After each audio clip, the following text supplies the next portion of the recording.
Hey everyone, and you are in the right place because I'm gonna show you how to make your Duolingo account private using your mobile. So without further ado, let's get started. So if you want to keep your progress and profile hidden from others, here's how. So open your browser. Since Duolingo doesn't have an app option for privacy setting, you will need to use Chrome, Safari, or any other browser.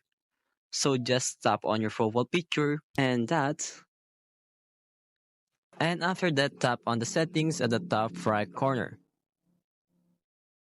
And as you can see, we have these settings. So just tap on privacy settings. As the description said, allow others to find your profile and follow you. Allow you to follow others. Enrolls you in public leaderboards. So we just need to uncheck make my profile public to hide your profile. And that's it. Just tap on save to confirm the changes. So that's it. Your Duolingo account is now private.